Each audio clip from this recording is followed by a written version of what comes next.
Hello everyone, this is Erik, the Asian movie enthusiast, and this is my review of Believer 2, a Korean crime action thriller from 2023 that is a sequel to Believer from 2018, which was itself a remake of the Chinese-Hong Kong co-production Drug War. Pretty fantastic film from Johnny To. Now, I did a review of Believer on this channel years ago when it first came out. I was not especially fond of it. I felt like it was an overly convoluted, lesser version of Drug War. But with that said, how is the sequel? Let's find out here. The following plot synopsis was taken from Decider.com. The film spends a lot of time restaging the action from the first, as Rock and his trusty brother-sister drug cooks Manko and Rona destroy the operations of Brian, a high-level drug supplier who's been passing himself off as Mr. Lee, the original creator of a designer narcotic known as Laika. Because Mr. Lee always sold his product via proxy, Brian knows that he could rent some space inside of Lee's identity.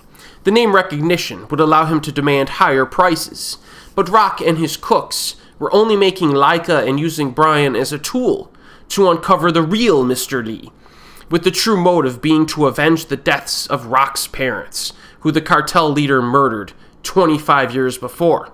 And as if all of this wasn't confusing enough, Rock also developed a shaky alliance with Won-ho, who was leading the police investigation into Lee and the Laika cartel. Now, thankfully, Believer 2 opens with a convenient summary of the events of the first film. They do replace some of the actors from the first film who are playing like the same characters, but it's pretty easy to tell who is playing who. The most notable casting choice, however, is Hyo-joo, who plays a new character in this. And she is really slimy in this movie.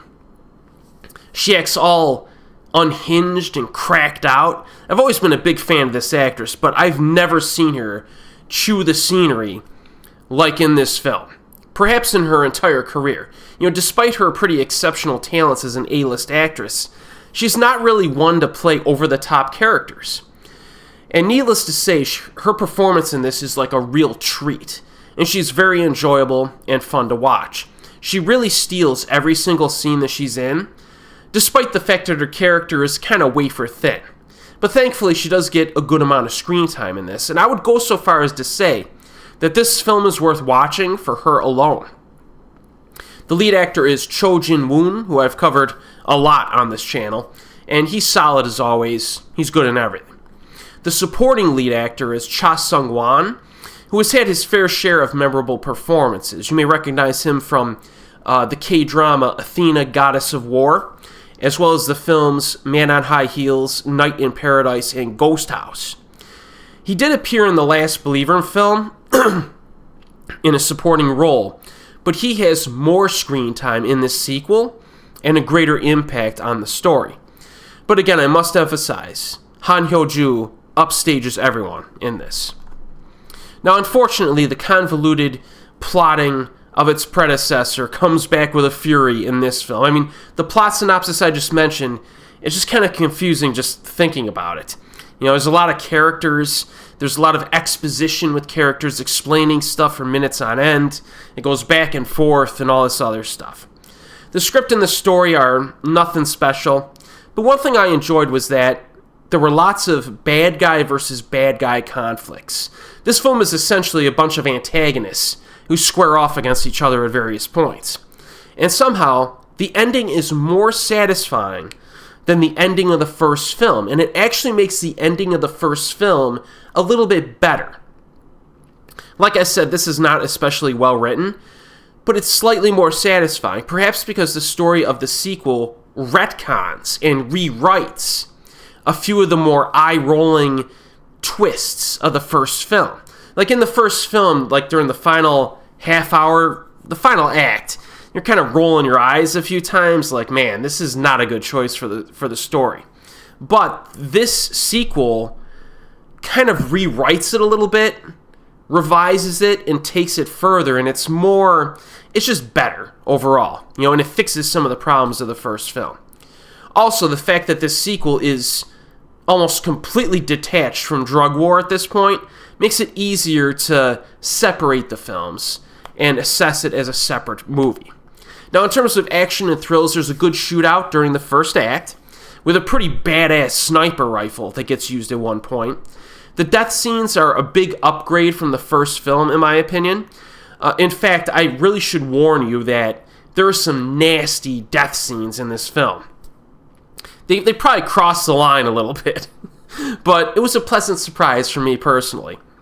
Unfortunately, oh man, there's this car chase during the middle part of the film that should have been intense and exciting.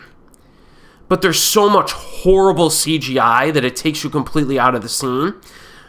And I was thinking to myself, like, couldn't you just shoot a car chase in a forest? Like, we can't do that anymore. Go location scouting, find a forest that has a road, and take a few cars and shoot a scene there. But they apparently didn't feel like doing that in this movie. So you have this scene in the middle that's just like, they use tons of green screens and like CGI cars. It looks horrible. It's really bad. So it's, kind of an unacceptable action scene. It looks like dog crap. But then we get the final shootout, which is much better. It's consistent in quality with the earlier shootout, which is good. But they really dropped the ball with that car chase. Okay, so the action in this is hit and miss. And as if that's no surprise to you, this movie's not very good. Alright, not exactly high quality stuff. However, there's something about this, I actually slightly prefer it to the first Believer film. I do. I think it's because they correct some of the story problems, and Hyo-joo is so watchable in this. Like, every time she shows up, I'm just like transfixed with what's happening on screen. So I cannot overemphasize how she single-handedly carries this movie. I can't really recommend this film due to all of its flaws, but if you're a big fan of that actress and you like some violence, maybe check it out. Maybe. I could see, I know a lot of people actually enjoyed the first Believer film a lot more than I did. So I was kind of in the minority of disliking it as much as I did. But I think a lot of people, if you watch the sequel, you're not going to like it as much as the first film. So I think I'm going to be in the minority in this opinion. This is kind of a guilty pleasure for me, this one. So it's a very risky viewing. It really is. If you like the first film, you won't like this. And if you didn't like the first film, you probably still won't like this. So, I would say this is a risky choice. Very risky. But if you've seen this film, let me know what you think. I think it's not going to be very liked across the the moviegoer spectrum. But it is available streaming on Netflix. And as always, I'll see you next time.